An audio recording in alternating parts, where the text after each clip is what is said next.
Assalamualaikum warahmatullahi wabarakatuh. Tuan-tuan, saudara-saudara, ibu-ibu dan bapak-bapak yang sudi mendengarkan keterangan agama yang saya berikan di dalam kaset ini. Moga-moga Tuhan melimpahkan, mengurniakan rahmat dan nikmat-Nya kepada kita semuanya. Saya akan membicarakan suatu ayat yang bertemu di dalam surat Al-Baqarah. Bunyinya, Allahu waliyul ladzina amanu yukhrijuhum minadh dhulumati ilan nur wal ladzina kafaru awliya'uhumut taghut yukhrijunahum minan nuri ila dhulumat. Artinya, Allah adalah menjadi pemimpin bagi orang-orang yang beriman, orang yang mempunyai kepercayaan yang teguh. Dan Allah, apabila orang itu telah betul-betul menganggap Allah menjadi pemimpinnya, Allah pun menjamin mengeluarkannya daripada gelap gulita kepada terang benderang. Gelap gulita kebodohan kepada kecerdasan. Gelap gulita kehidupan tak tentu arah kepada tujuan yang sejati. Sebaliknya, orang yang kafir yang tidak percaya kepada Allah, maka sebaliknya yang terjadi, daripada terang benderang dia akan dipimpin oleh taghut, oleh kekuasaan-kekuasaan yang bukan bersandar kepada Allah. Dan yang demikianlah yang akan mengeluarkannya daripada terang benderang kembali ke dalam gelap gulita. Oleh sebab itu, rohani manusia itu adalah melalui di antara gelap dan terang kehidupan itu, di antara terang dan gelap kehidupan. Kalau sekiranya jasmani kita, kalau sekiranya badan kita yang lahir ini diberi cahaya oleh matahari yang terbit di waktu pagi, yang terbenam di waktu sore, rohani kita pun diberi juga terang oleh suatu yang lebih terang dari matahari, yaitu petunjuk dan hidayat Tuhan. Di dalam Al-Quran, Tuhan memberikan bujukan, memberikan jiwa besar kepada orang-orang yang beriman itu. Tuhan bersabda, La tahinu wa la tahzanu wa antumul a'launa in kuntum mu'minin. Engkau ini adalah orang yang tinggi kalau engkau tetap memegang kepercayaan kepada Allah Subhanahu wa ta'ala. Di dalam perjuangan hidup di dunia ini, perjuangan antara yang hak dengan yang batil, antara gelap dengan terang, antara keyakinan dan keraguan, manusia berjalan di sekitar itu. Di kiri dan di kanan kita berjumpalah gelap dan terang itu. Maka diberilah pedoman manusia tadi. Apa pedoman? Walaupun bagaimana hebatnya, geloranya, tofannya, alimbubunya, ombaknya dan gelombangnya kehidupan itu, manusia mesti teguh berpegang kepada iman. Sebab kehidupan di dunia itu menurut peraturannya ialah tidak ada yang tetap. Yang tetap itu ialah berubah. Berubah itulah ketetapan yang ada dalam dunia. Panas sangat terik, benar, nanti akan hujan. Hujan sangat lebat, benar, nanti akan panas. Di suatu tempat terjadi hujan yang lebat berhari-hari timbul banjir. Ya, banjir itu tidak tiap hari, nanti dia kering lagi. Di laut pun demikian pula. Ada pasang naik, tergenang ke atas. Besok pagi air itu sudah kering lagi, surut pasang. Begitulah kehidupan di dunia itu. Itu harus kita yakini supaya kita jangan terombang-ambing dalam kehidupan itu. Kalau kita sudah mulai terombang-ambing, tahu-tahu walaupun bagaimana terangnya hari gelap timbul dalam jiwa kita sendiri. Walaupun panas terik, kita berhujan. Hujan oleh keringat kita sendiri. Jadi yang penting di sini menjaga hati itu. Sampai Rasulullah Nabi kita Muhammad SAW, inna fil jasadi mudghatan, di dalam tubuh manusia itu ada suatu bekuan darah. Idza salahat salahal jasadu kulluhu wa idza fasadat fasadal jasadu kulluhu. Kalau ini segumpal daging baik, seluruh badan jadi baik. Kalau dia rusak, seluruh badan jadi rusak. Apakah itu? Hati. Hati. Kendali terletak dalam hati kita. Hati artinya penuh. Bukan saja berarti pada daging, tapi pada hati dari hati, isi dari hati, atau juga akal kita. Sebab itu, maka kalau satu waktu saya pernah mengajarkan doa yang mengandung 8 sifat-sifat lemah menghilangkan kemerdekaan manusia, hari ini saya pun akan mengajarkan doa yang diajarkan juga oleh Nabi. Bagaimana menjaga hati tadi. Di situ dalam doa itu ada tersebut 4 perkara. Apa tersebut? Allahumma inni a'udzubika min qalbin la yakhsha'u wa min ilmin la yanfa'u wa min nafsin la tashba'u wa min du'a illa yusma'u. Jadi 4 perkara. Yang pertama, Allahumma inni a'udzubika min qalbin la yakhsha. Aku sangat berlindung kepada Engkau ya Allah, janganlah sampai terjadi hati saya itu tidak khusyuk lagi. Ini bahaya ini. Mulai bahaya mengancam kepada manusia.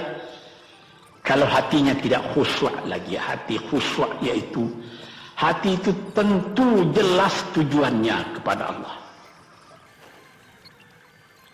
Allah menjadi pegangannya. Allah menjadi bentengnya. Allah menjadi ingatannya. Allah menjadi tujuannya. Dan kepada Allah dia kalau sembahyang menghadapkan diri, menghadapkan hati, maka permohonan kita yang pertama kepada Tuhan, ya Tuhanku, janganlah sampai hati saya ini tidak khusyuk lagi. Sebagai orang Islam, kita sembahyang 5 waktu. Di dalam Al-Quran dikatakan sembahyang itu ialah khusyuk, terpadu ingatan kepada Tuhan. Tapi kalau kita sudah, hati itu sudah mulai ditumbuhi penyakit, walaupun sembahyang, mulai sejak Allahu Akbar, pikiran sudah menjalar kepada yang lain. Piutang belum menerima, utang belum terbayar, makanan belum masak, macam-macam lah yang teringat. Padahal kita dalam sembahyang. Ini apa arti sembahyang tadi lagi? Ini sudah mulai berbahaya. Banyak orang yang tidak meninggalkan sembahyang, tapi tidak ada bekas dari sembahyang itu kepada kehidupan. Di dalam sembahyang kita baca inna salati wa nusuki wa mahyaya wa mamati lillahi rabbil alamin. Sesungguhnya sembahyangku dan ibadatku dan hidupku dan matiku sama sekali terserah kepada Allah. Ini dirasakan dalam hati, bukan cuma disebut di dalam mulut. Sebagaimana dikatakan, bukan jadi lip service sebagai seput tangan penggosok-gosok mulut, bukan begitu. Yang dari hati.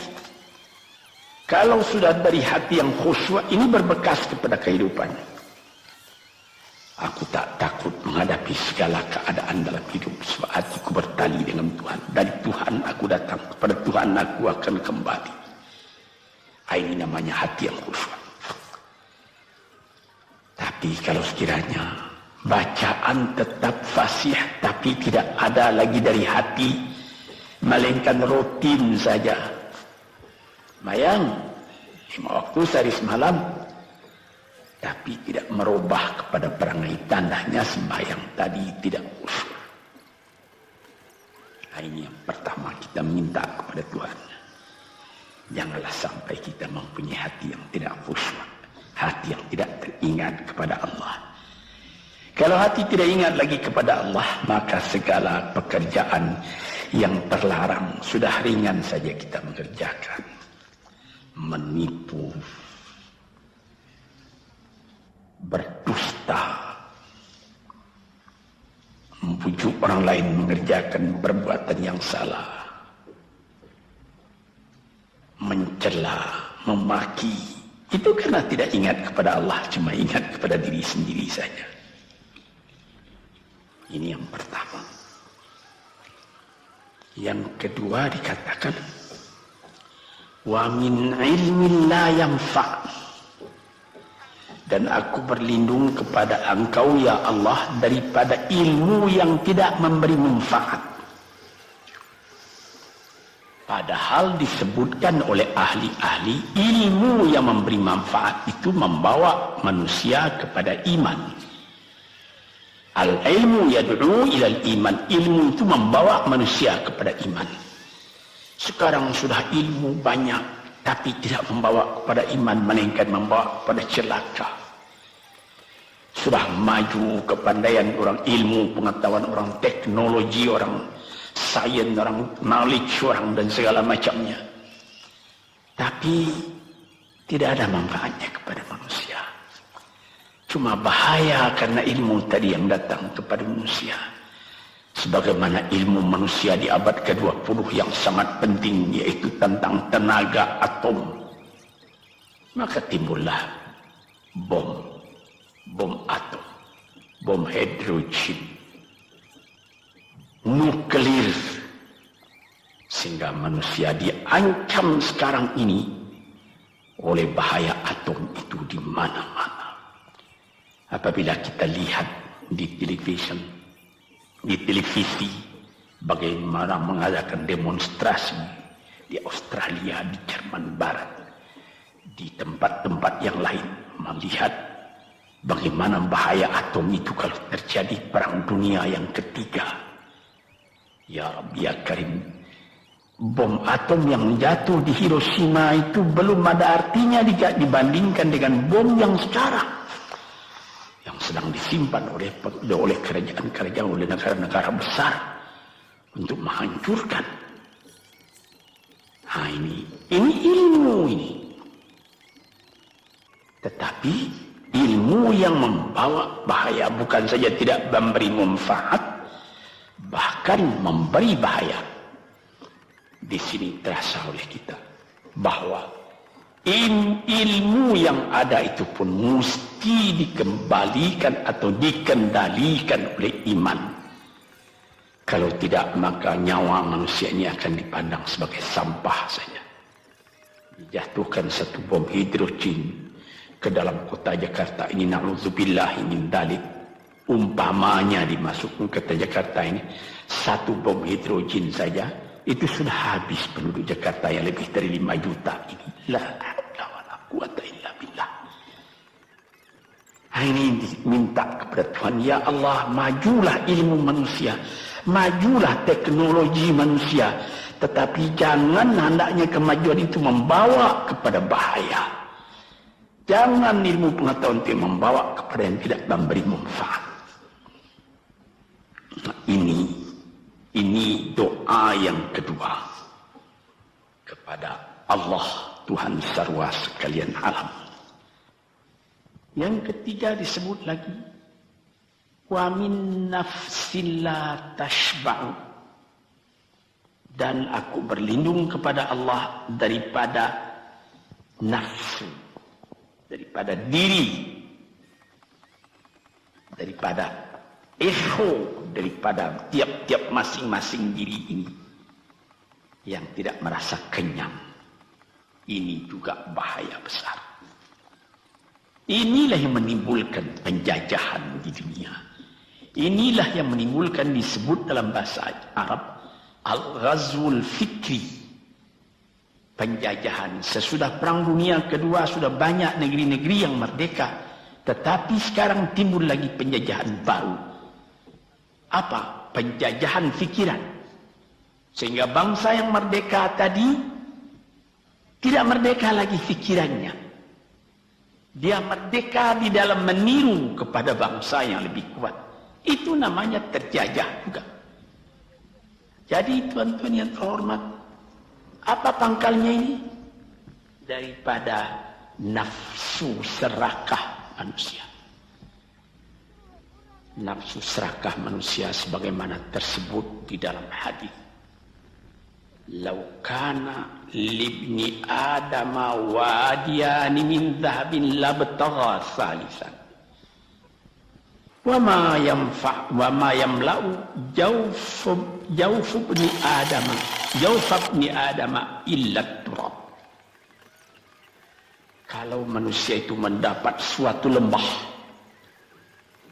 yang penuh dengan kekayaan emas, suatu lembah, dia ingin supaya mendapat satu lembah lagi yang penuh juga dengan emas. Dapat 2 lembah, dia minta 3 lembah lagi yang penuh dengan iman. Nafsu manusia tidak pernah kenyang. Padahal akhirnya kalau dia sudah menutup mata, tidak ada yang akan memenuhi perutnya melainkan tanah. Saya teringat akan cerita yang disampaikan oleh Graf Leo Tolstoy, pujangga Rusia yang terkenal, bahwa orang yang tidak mempunyai nafsu yang kenyang itu, pada suatu hari katanya, ada satu orang kaya mempunyai tanah yang luas. Dia mengatakan kepada orang, boleh tuan-tuan mengambil tanah kepunyaan saya ini, berapa tuan suka, berapa tuan mau. Syaratnya cuma begini, sepanjang yang tuan berjalan dari timur ke barat, lantas sebelum matahari terbenam tuan sampai kembali ke tempat tuan melangkah pertama tadi. Berapa saja tuan suka, boleh ambil tanah ini. Maka datanglah si tamak tadi. Tuan yang punya asli tanah tadi mengatakan, bawalah bakal, jangan lapar di jalan nanti. Baik, dibawanya nasi sebungkus, dia berjalan, jalan. Dari pukul 7 pagi. Kalau diambil kekuatan, hendaknya pukul 10 dia sudah makan. Melangkah lagi beberapa ratus meter atau sekian, nanti boleh kekuatan buat kembali. Sehingga sebelum matahari terbenam, dia sudah sampai ke tempat dia menuju bermula. Tetapi ini orang bernafsu betul, dia minta supaya banyak tanah yang dapat didapatnya.